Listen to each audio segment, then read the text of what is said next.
All right, thank you. Well, like I said, good evening, everyone. Welcome to another edition of the Beyond Access series. My name is Balaish. I'm the Family Empowerment Communications Coordinator for the New York City Department of Education, and I will be your host tonight. We are very excited for tonight's session on transition options for students with intellectual and developmental disabilities. And we have two speakers tonight, which the presentation will go over. The first one on transition services and resources provided by the Department of Education and the options students have. And our second presentation will allow us to learn more about the Ahrc and the programs and services they provide to help students with disabilities as well prepare for adult life. But before I introduce our presenters for tonight, just want to make sure I go over a few housekeeping notes. As a general reminder, there will be no chat function during this session, but the Q&A function is available, and you're free to ask any questions throughout the presentation, and we will try to answer as many as we can. But don't worry that we do set a time at the end of the session as well to go through all the questions and answers as fast as many as we can as well. As always, that this session will be recorded and be posted onto our YouTube page in the following day. So don't worry if you miss anything from today's presentation. It will be posted online, as well as an follow-up email tomorrow with any links and a recap of tonight's session. Now, as I mentioned earlier, tonight's session will be led by two different speakers. Our second speaker tonight will be David Summers, the Regional Director at Ahrc, New York City. But before we introduce David, I'm very excited to announce that our first speaker is Jonathan Santiago, the Executive Director of Transition and College Access Center for the Special Education Office. And as I said earlier, he'll be going over transition services and resources provided by the Department of Education. So without further ado, I want to hand it over to Jonathan. Thank you so much, Ori, for that great introduction. Good evening, everyone, and thank you so much for joining us this evening. My name is Jonathan Santiago, and I have the pleasure of working at the Central Special Education Office as the Executive Director of the Transition and College Access Centers. And welcome very much. This is the first of many transition-related workshops that we will be presenting throughout the school year, and welcome parents, advocates, and fellow stakeholders to tonight's session. So our topic is transition support services and resources. If we can go to the next slide, please. So just about the Transition and College Access Centers. So at the Transition and College Access Centers, or TCACs, we support schools and families by facilitating a seamless transition for students from school to adult life. All stakeholders, especially students, are provided with experiences that foster their academic and social, emotional, and vocational growth and excellence. And our main goal is to facilitate multiple pathways to graduation and success after high school. Next slide, please.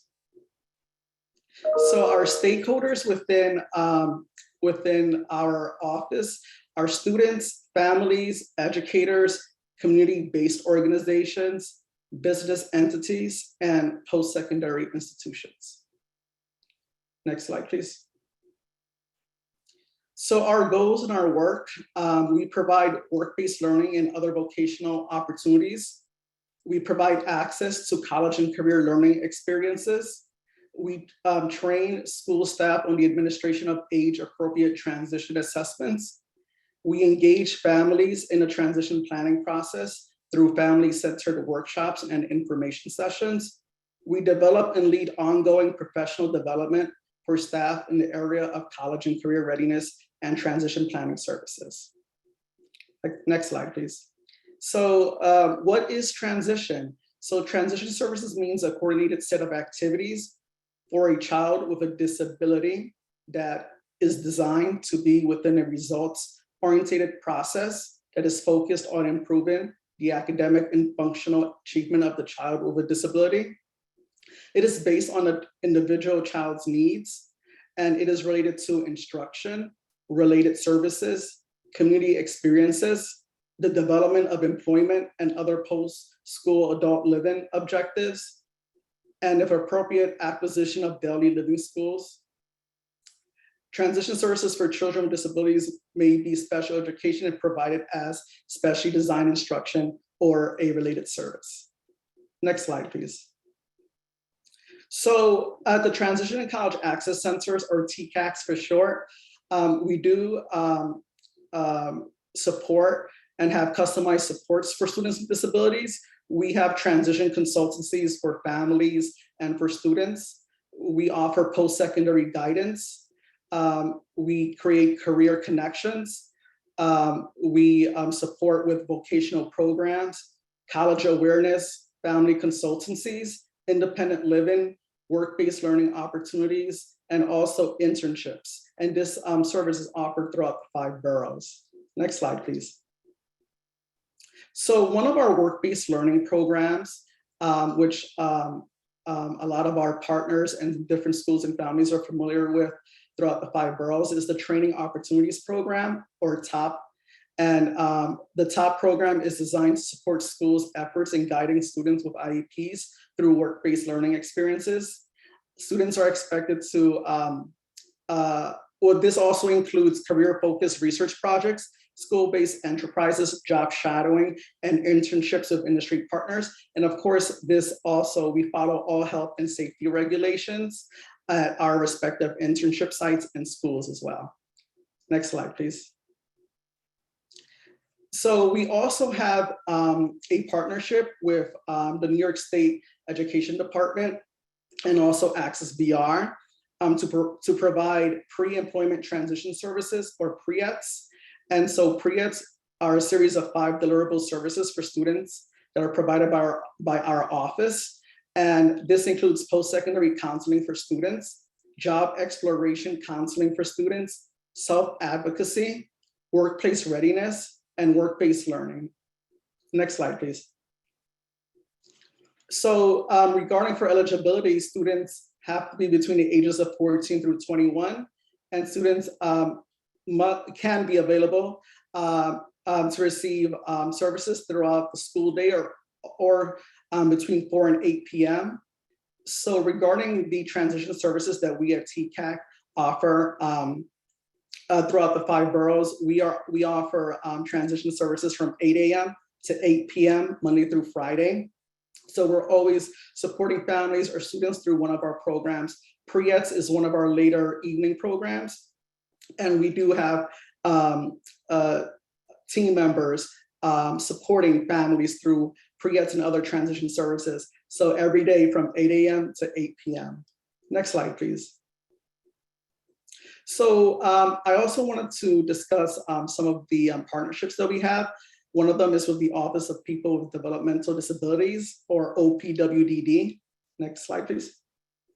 So OPWDD provides services to New Yorkers with developmental disabilities, including intellectual disabilities, which I know that's one of our main topics for tonight. It helps individuals with developmental disabilities live in the home of their choice, find employment, and make meaningful community connections.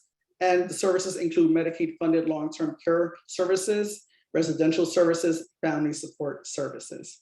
Next slide, please. Another one of our partnerships is Adult Career and Continuing Education Services, Vocational Rehabilitation, or Access VR, who is one of our main partners with the PREETs program that we provide throughout 5 boroughs. So Access VR promotes the belief that all individuals can benefit from vocational rehabilitation. They provide a wide array of services. They provide services to students beginning up to 2 years prior to exiting high school. They offer consultations and recommendations and training to assist with maintaining a job. Next slide, please. And also they offer career counseling and guidance, rehabilitation, assistive technology, training, and supports for employment. Next slide, please. So some of the resources that I included is the Disability Law High School versus Post-Secondary Life, Transition Timeline, College Accommodations for Students with Disabilities, the TCAC Professional Learning Catalog, which if you click on it, it has an array of different workshops for families and for students. And we also do conduct transition consultancies and the Guide to Transition Planning as well. Next slide, please. And so this is the information for our centers. So you will notice that in each of our centers, there is a website. If you click on any of the TCAC websites, what you will find is information on transition services, family guides to transition, information about work-based learning opportunities, internship opportunities, anything that gets posted on the Department of Education website regarding transition is also available on the TCAC websites. So please visit our websites for more information regarding transition services and how we support families as well. It's a great resource to have. So I want to thank you. I know my time was quick, but you can absolutely email any of the TCACs throughout the 5 boroughs. We'll be happy to assist you in any way that we can. Thank you for your support and partnership, and have a great evening. I look forward to working with you this year. Thank you. Thank you, Jonathan. Really, really quick but informative review there. And of course, don't worry to everyone. Like I said, the links that Jonathan mentioned, as well as those resources, I will share on a recap email. But now I want to make sure that we hand it over to our second presenter tonight, David Summers, the Regional Director at Ahrc in New York City. We're very excited that he is here, and I don't want to take up any more of his time. So without further ado, here's David. Thanks, Ori. Just give me a moment here. Okay, hi, good evening, everybody. Thank you so much for having me here. So yeah, as Ori mentioned, my name is David Summers, and I'm Regional Director of Adult Day Services with Ahrc New York City. In that role, I work with Ahrc New York City's day programs in the borough of Manhattan, as well as with the Melissa Riggio Higher Education Program, which is what I'm here to talk to you about today. If after this conversation, after this presentation, you want more information, you can check out that website that you see on your screen. I believe there's also going to be a flyer that's going to go out to everybody that attended. So if you don't want to kind of write down that website, you know, it'll be listed, it'll be indicated on the flyer that you're going to receive. So for those of you that are not aware, Ahrc New York City is a nonprofit organization working with people, primarily adults, with intellectual and developmental disabilities. We are the largest organization of our type in the country. And we offer a wide range of services to a diverse population that can be tailored to meet the specific needs of a particular person. So one of those services is the Melissa Riggio Higher Education Program. And the Melissa Riggio Higher Education Program is a fully inclusive college experience that provides an opportunity for students with intellectual disabilities to go to college. We really are looking to provide that opportunity for students who might otherwise not have the opportunity to go to college.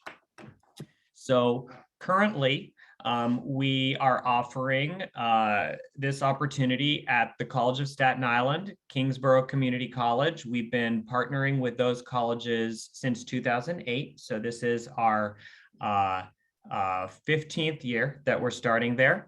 And more recently, we expanded to partner with Hostos Community College and the Borough of Manhattan Community College. So we kind of we set out on this journey to provide access to higher education, because in Ahrc, we really feel like one of the big components of our mission is to provide access to citizenship for people with disabilities, which we kind of define, in the words of the great Simon Duffy, who's really a leading thinker in our field, we really define as being a full member of the community. And we really believe that higher education is one of the keys to activate full citizenship for folks with intellectual disabilities. Here, as you see this beautiful picture of our first graduating class at Hostos Community College, along with the former president there, David Gomez, who was really one of our champions.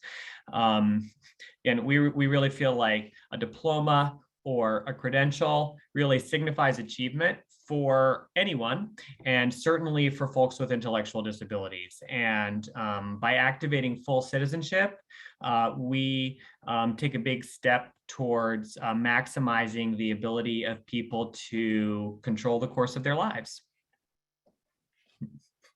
So when we were designing the Melissa Riggio higher education program, we tried to give some thought to what did we want this experience to look like. And we felt like there were really 5 key factors for inclusive higher education, which really needed to be in place in order to provide, the kind of experience that we feel like would really be worthwhile for students. So the first of those key factors, of course, is academics, right? Like it's college. And of course, the main thing that you do when you go to college is you go to class. So students in the Melissa Riggio program are fully included in college classes. Students go to class alongside everybody else with the assistance of a peer mentor. So you're going to hear me talking about peer mentors a little bit during this presentation. Peer mentor is somebody that works with the Melissa Riggio student to help them manage their workload, help them to attend study sessions, make appointments with professors, complete their assignments, take notes during the class, and much more. So academics, obviously, that's number one. But secondly, I want to talk about student life. When you go to college, it's not just about what you learn, but it is a tremendous opportunity to connect with people from diverse backgrounds with whom you might not otherwise have the opportunity to connect. So, we really encourage our students to join clubs, to really get involved in campus life. And we find that through that campus involvement, our students really begin to find their voice through campus activism, and our students really develop leadership skills. So student life also is something that is supported by a peer mentor. But one of the other things that we find is that our students also get support from other students on the college campus. Students not Melissa Riggio students, not students with disabilities, but students that our students develop relationships with through this experience. So the third factor that for us is really important is civic engagement. So higher education is a great opportunity, but we feel that with higher education also comes great responsibility.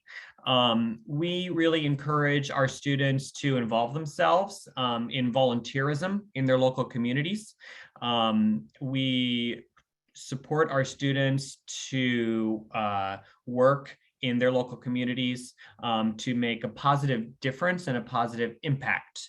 A lot of this is done during sort of like school breaks. So if you think about a college year, of course, you have like a semester in the fall, you have a semester in the spring, but there's some other time we're a year-round program. And so that's some of the things that we really encourage students to do in the summertime.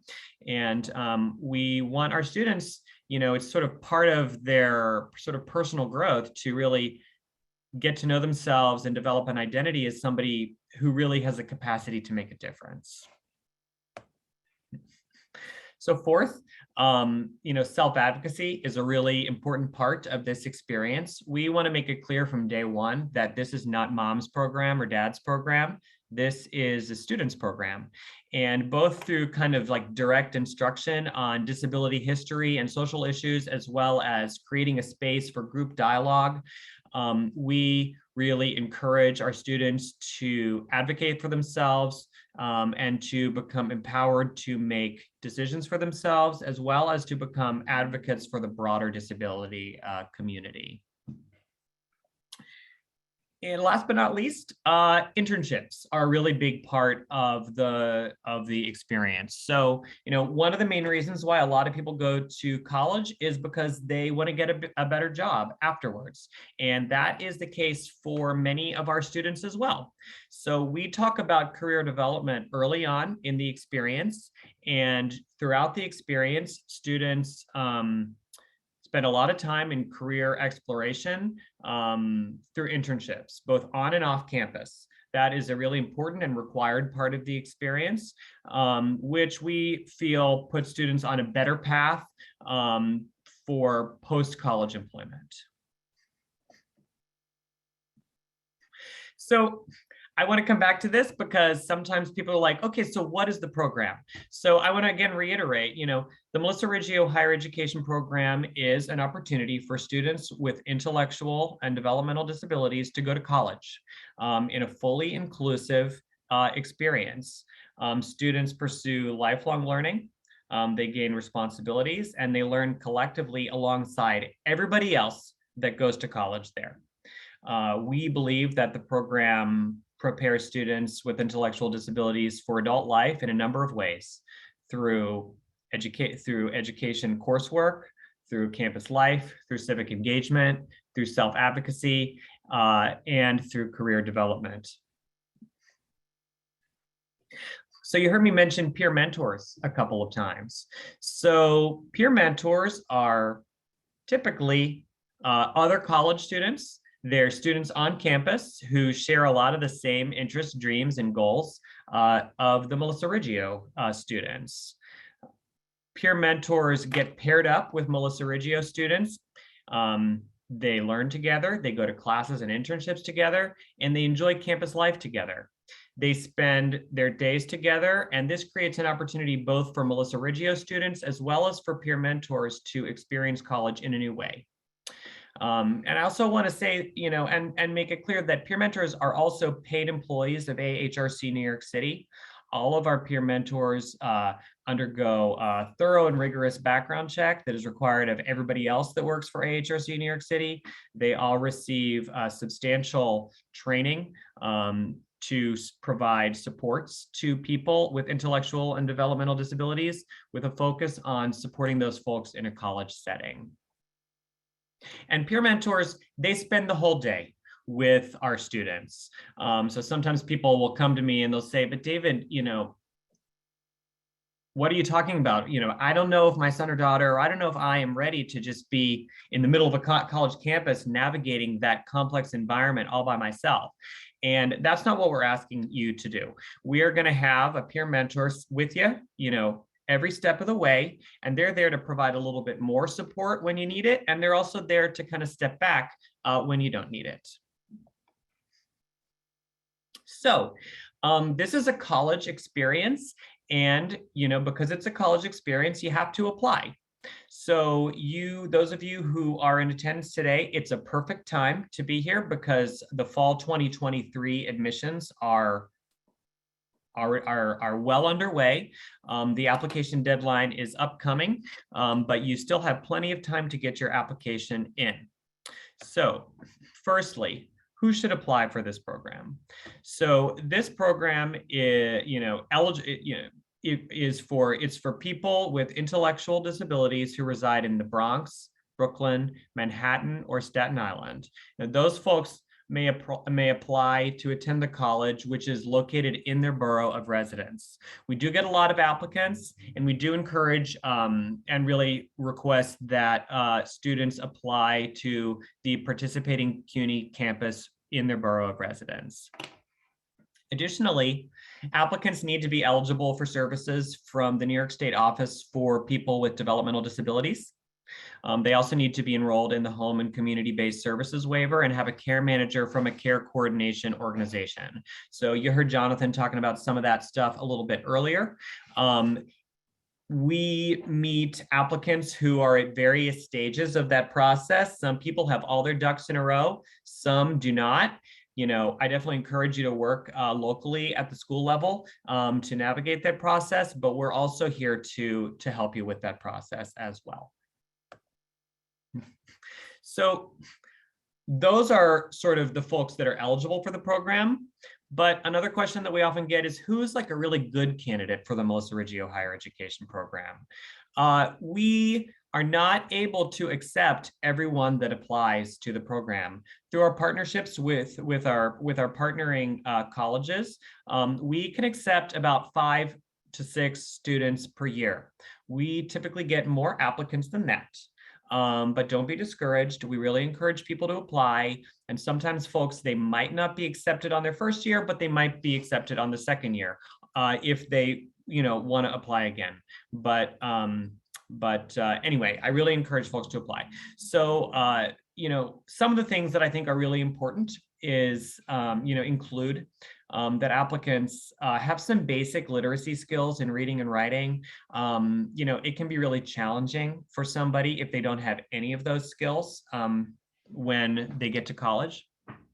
We also think that, it's really important that an applicant has a strong desire just to become an independent adult, as well as to possess some kind of stability and maturity to participate fully in the program. You think about going to college, you're sitting there in the college classroom, you're present on the college campus. That is an environment that doesn't work for everybody, so from a social standpoint. And so we do really try to get to know our applicants, so that because we want to accept folks that are going to be successful. So that's something that we take a look at. But an even more important factor, I think, is that applicants have the desire and motivation to further their education and to really participate in campus life. Sometimes we will find that somebody will apply, but it was really like it was their mom or their dad that really pushed them to do it. And this was not necessarily what they wanted for themselves. And oftentimes those students are not successful because they don't have that personal desire and motivation. This was not the path that they wanted to go down. So we really want to make sure that folks that apply, they themselves have this motivation to pursue this experience. And last but not least, we do ask that all applicants are willing to become travel trained. Folks don't have to be travel trained on day one, but we do not provide transportation to and from the college campus. So we do provide travel training to folks that need it at the beginning of the college experience, but applicants need to be willing to become travel trained, in order to be a good candidate for the program. So the Melissa Riggio Higher Education Program is a three-year on-campus program at the Borough of Manhattan Community College, plus 1 year of community-based alumni services. And then at our other partner colleges, at the College of Staten Island, at Hostos Community College, and at Kingsborough Community College, it's a 4-year on-campus inclusive higher education program, plus 1 year of community-based alumni services. So what happens is students go to college, they complete their higher education, then we have 1 additional year, which we call our Alumni Year, which is meant to be a year to support students to transition to whatever comes next, which for many folks is employment. For some folks, it's something else. And so we want to really work with students for a year after they graduate to make sure that they are well positioned to transition to the next phase of their life. And the program is administered and maintained by Ahrc, New York City, in collaboration with our CUNY partners. So a lot of folks will ask, what do I get after completing the program? So this is something that's really new that we're really excited about. Applicants are applying to a post-secondary education certificate program. And what that means is recently, our participating partner colleges have applied to the U.S. Department of Education to become a certified transition program. That means that everybody that completes the program will walk away with a government-recognized certificate credential, which is called the CUNY Unlimited Credential in Academic and Career Services. Additionally, we produce for graduating students a personal portfolio, which really outlines a student's accomplishments, their skill set, their area of expertise, which they can bring to any future partner, any future prospective employment opportunity, to really provide a more in-depth look at what it is that they have accomplished and what it is that they bring to the table as a prospective employee, as a prospective friend, as a prospective anything else. So we have a rigorous curriculum that we keep meticulous records to make sure that students fulfill the requirements of the program. That includes an academic component of 36 credits. That includes a vocational 36 credits. Most courses are 3 credits apiece. So throughout the college experience, students typically take about 2 classes per semester, a vocational component, which includes internship and work-based learning, a social component, which includes campus membership activities, an academic success and career development programming, which includes a number of supplemental courses which AHRC New York City staff offer, as well as individualized instruction, which is primarily delivered by peer mentors through tutoring, through fulfilling coursework requirements, etc. We take meticulous records to keep track of these credits, which we submit to the college to make sure that students are on track to fulfill the requirements of the program. So what does a typical schedule look like for students? So this program is a 5-day-a-week program that runs throughout the year, typically from about 8:45 in the morning till about 2:45 in the afternoon.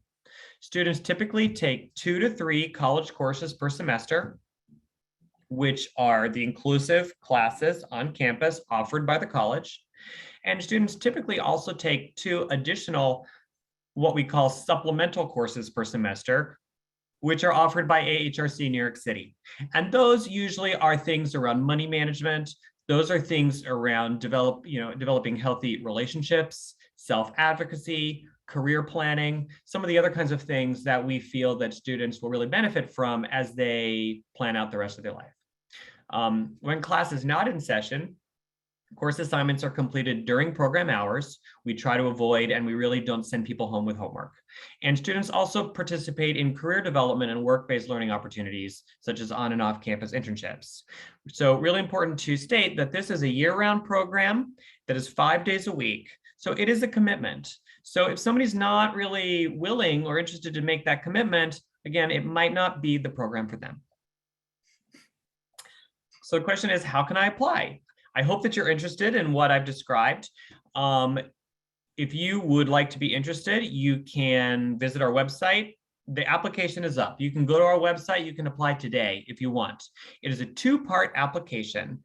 Part 1 of the application gets submitted to CUNY because you're not just applying to AHRC, you're also applying to CUNY. And then part 2 of the application gets submitted to AHRC New York City. All of that information is available on the website, which is going to be available on the flyer, which you will receive. And I should mention the application deadline is December 1st. So you got about a month and a half still, which I think is enough time. If you don't feel like you can complete the whole application, that's okay. But if you're still really, really, really interested, submit an application to kind of get on our radar, and then we will do our best to work with you. So I'll try to go real quick through this last part, but if you're interested to know what are the components of the application. So part 1 of the application, which gets submitted to CUNY, includes the CUNY Unlimited Student Application, includes proof of citizenship, as well as proof of high school diploma credential or proof of high school enrollment, for those of you who are currently in school. Part 2 of the application, which gets submitted to AHRC New York City, includes your individualized education program, psychological and psychosocial evaluations, which are also really important to establish your eligibility for OPWDD services. Recommendation forms. We do ask for a couple letters of recommendation, a medical history self-report, which, we want to get to know folks to get a sense of, what level of assistance would they need to make sure that they are also safe on the college campus.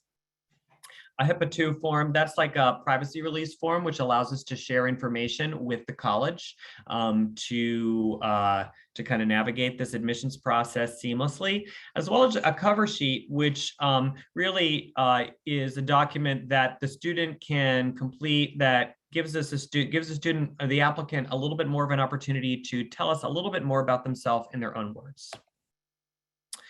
So you can send your application materials by email to unlimited@cuny.edu, that's for CUNY. And then you can send part 2 of the application by mail to AHRC, or you can email them to referrals@ahrcnewyorkcity.org. Again, that information is all going to be accessible on the Melissa Riggio Higher Education website. So we have two program directors who are really going to be a better source of expertise than me. So if you live in Bronx or Brooklyn, I would recommend that you contact Kensaku Matsuda. He is the program director working with our programs at Hostos Community College in the Bronx and Kingsborough Community College in Brooklyn. Or you can also contact AHRC's Referral and Information Center. For residents living in Manhattan or Staten Island, you can contact Jessica Giorgio. She's the program director of our program at the Borough of Manhattan Community College, as well as the College of Staten Island. Or again, you can contact AHRC's Referral and Information Center. Now, for those of you who live in Queens, I don't want to jinx it. I think that we'll hopefully have very good information for you very soon, but I just, we're just not quite there yet. But I do hope to have very good information for you very soon. So here we have a really fun photo of some of our former graduates from the College of Staten Island here on their beautiful campus. And again, once again, this is the website where you can go to access all of this information, to access all of the contact information that I shared with you, as well as to access, any relevant, the application and more information about the college. So that just about does it for me. So thank you so much. Awesome. Well, thank you, David. That was a really, really great presentation.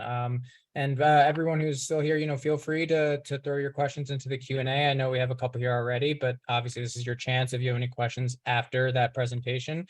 But I think a great question right off the bat too, as you just mentioned at the end about Queens, you said if we, when we provide, the links tomorrow for everyone who's attending and wants to know information, do you have any kind of timeline or update of when you think maybe families in Queens might be able to understand if they would be able to apply or not, or if there would be options for them?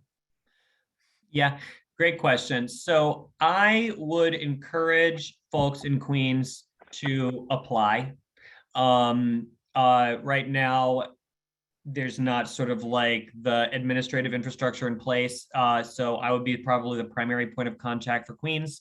But at this point, I would recommend that folks submit their application through AHRC's referrals team and through CUNY. And then if hopefully everything comes together at Queensborough, at Queensborough Community College, we have been, we've been talking to them, and I'm cautiously optimistic there. Then, we'll definitely reach out to Queens applicants if that opportunity is available. Well, hopefully, yeah. Well, hopefully, obviously, I'm sure you guys will keep everyone up to date on that, but hopefully that does work out.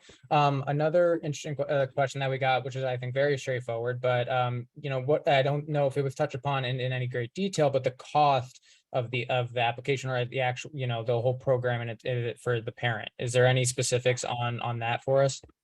Yes, very, very good question. So we, yes.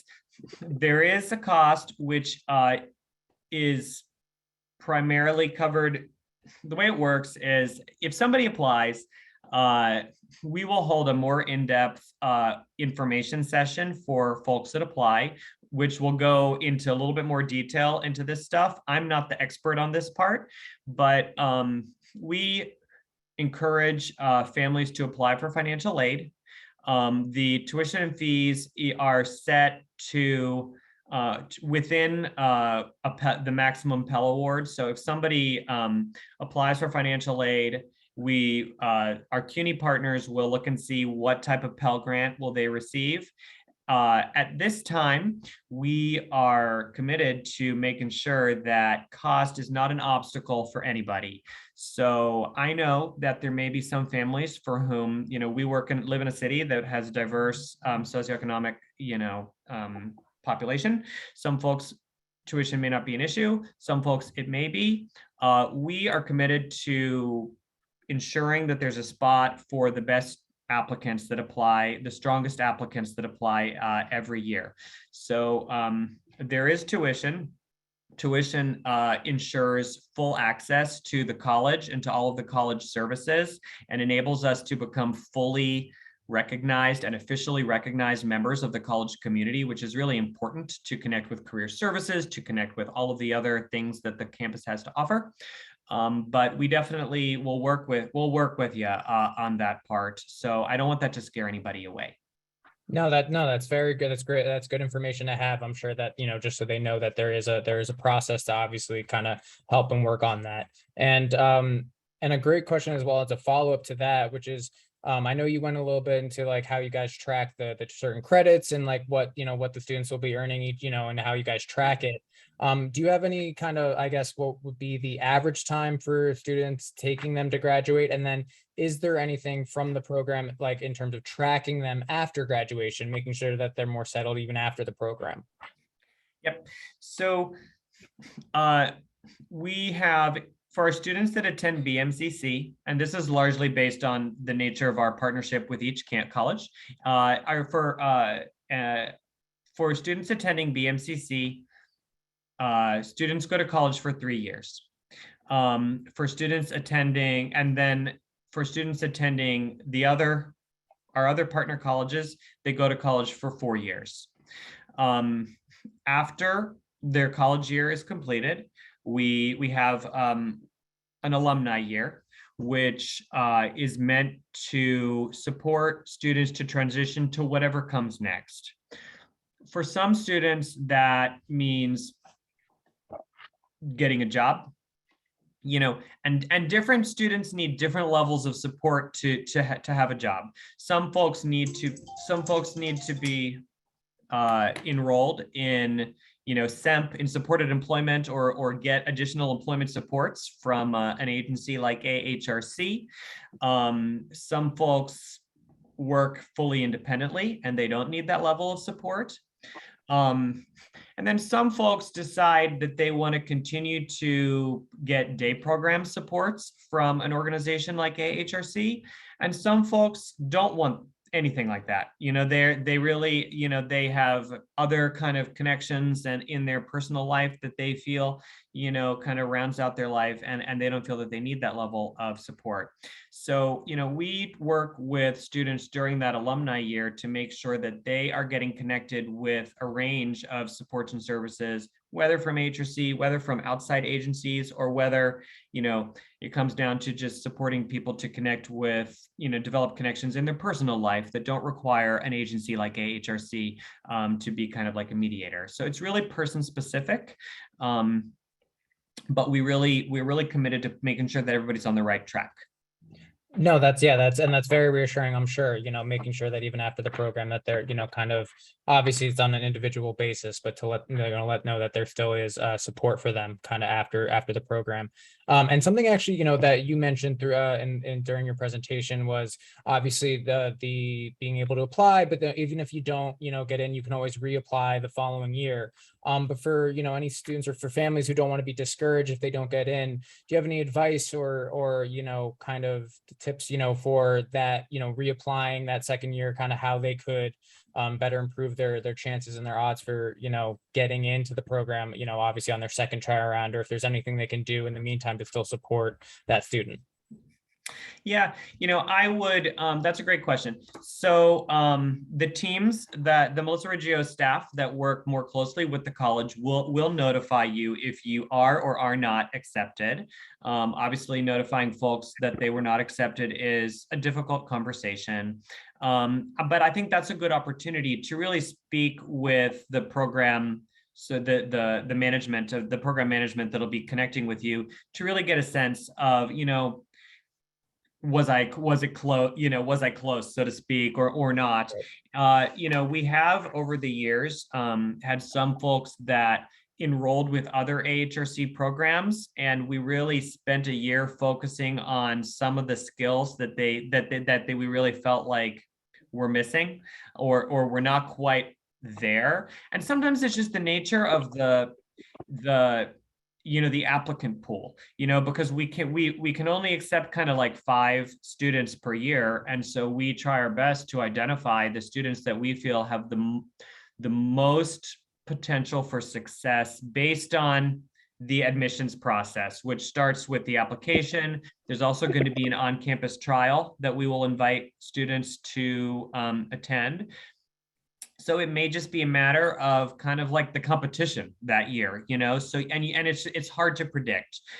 So that's another thing that people should keep in mind. You know, we've had some really strong candidates that we haven't been able to accept, and then other years, you know, we've had some students that we weren't 100% sure that they were going to be successful, but we had a spot for them that year. So, you know, there's a little bit of the luck of the draw. Right. No, absolutely. But yeah, it's obviously, as you said, it's important to kind of keep all context in perspective and, you know, be able to, you know, always have that contact and support, and just to be able to reach out and really understand everything going forward. And, you know, a parent also asked, which is, you know, kind of interesting as well, for a student that's a junior, when should they apply? Or is that too early, or is there any chance, you know, it doesn't hurt the chances of applying if you're applying a year early, or is it really kind of strict basis, or it might not hurt? Yeah, good question. So usually, you know, students with intellectual disabilities are, in many cases, you know, they attend school until they're 21. We have found that oftentimes, you know, students benefit from those extra years of supports. This is particularly students in District 75 schools, I think, probably. We have found that sometimes there's a little bit of a maturity jump, you know, for students through those 18, 19, from 18 to 19 to 20. And so we have found ourselves to have a little bit better track record with students that are a little bit older. If a student is not graduating this year, if a student is just a junior, they should not apply. You know, they should apply when they are in the process of potentially at least transitioning out of school. So, you know, that would be what I would suggest. If a student is not eligible if a student is not going to graduate this year, we're not really going to look at their application, because we've got a lot of other applicants, and we really need to focus on the students that can attend this year. But if a student is able to continue attending school when they're 19, when they're 20, you know, I do think that it's not a hard and fast rule, but I do find sometimes that can be helpful to have that extra maturity. Absolutely. Thank you.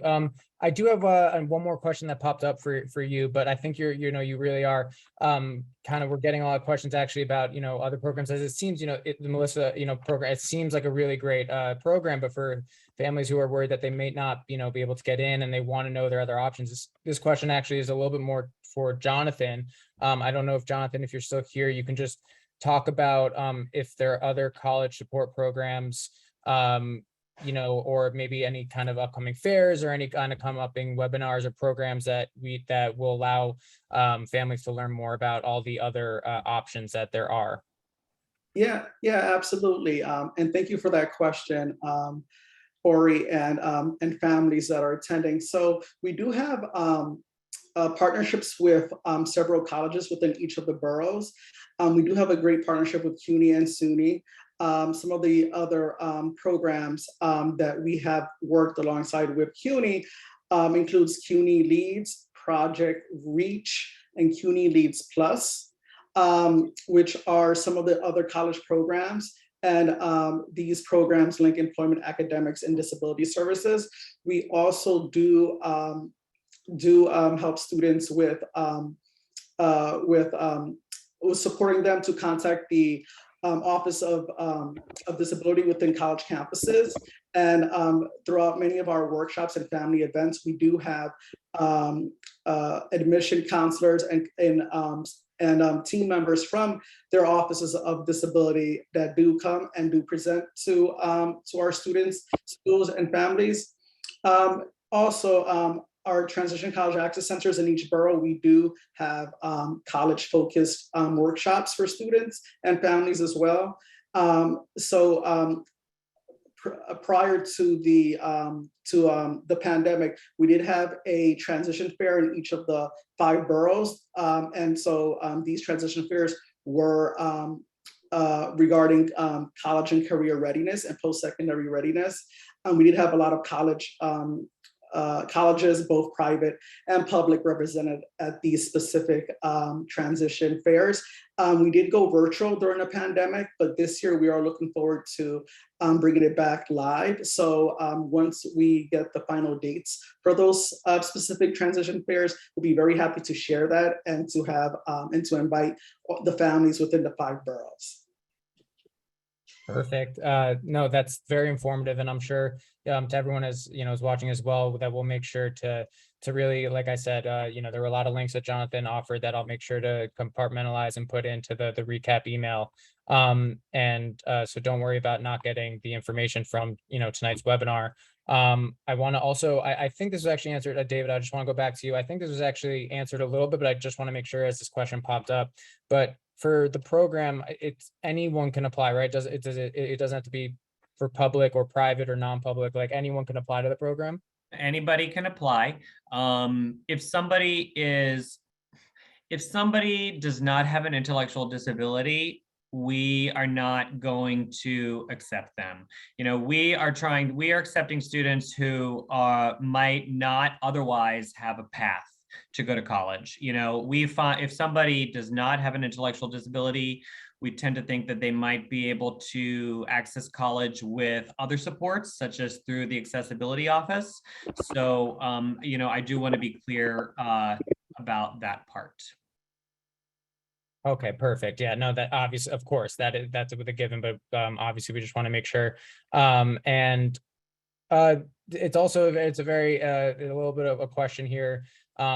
I know we discussed obviously Queens and that, but just if someone resides in Brooklyn, but they attend school in Queens, does that change it at all, or is it still the same scenario?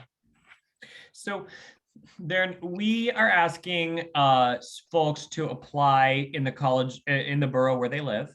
There are a few reasons for that. One reason is because we have a lot of applicants. We cannot have folks applying across borough, because we could really have lopsided sort of applicant pools. Really makes it's already kind of a selective program.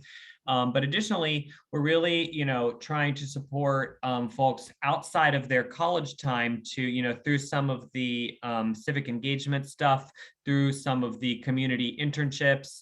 We want to support folks in the communities where they live as well. So we really feel that it is important, and we're not able to consider folks applying across borough right now. People have but it doesn't matter where you go to school. Our question is, where do you live? Perfect. No, that answered that question exactly. I'm sure as she was hoping it would be answered. So that's very helpful as well. And I think we're with the last question here. I think I know it's pretty a little more specific, but this program, it supports students with ADHD and learning disability. Is that an option for them, or that it's not an option for them? So maybe if the student also has an intellectual disability, okay. Or sometimes students who have an autism diagnosis without an intellectual disability, there is a little bit of a formula for OPWDD eligibility, but in order for AHRC to support a student, they have to be eligible for OPWDD services. So in many cases, the answer would be no, but sometimes yes, depending on the particular student. Absolutely. Well, David, Jonathan, thank you so much. We really appreciate you joining tonight's Beyond Access series. It was a very, very informative session tonight. I feel like we learned a lot, and we very much appreciate you, David, taking the time to join us here. And everyone, don't worry, as we talked about the materials that Jonathan and David provided, we will make sure to send out in a recap email tomorrow. Otherwise, be on the lookout for also an email on upcoming sessions. We do have a three-part series that is coming up with Cerebral Palsy Foundation. So be on the lookout for an email with that. But otherwise, thank you for joining. We really appreciate your time, and I hope everyone has a good evening, and we'll see you next week. Thank you.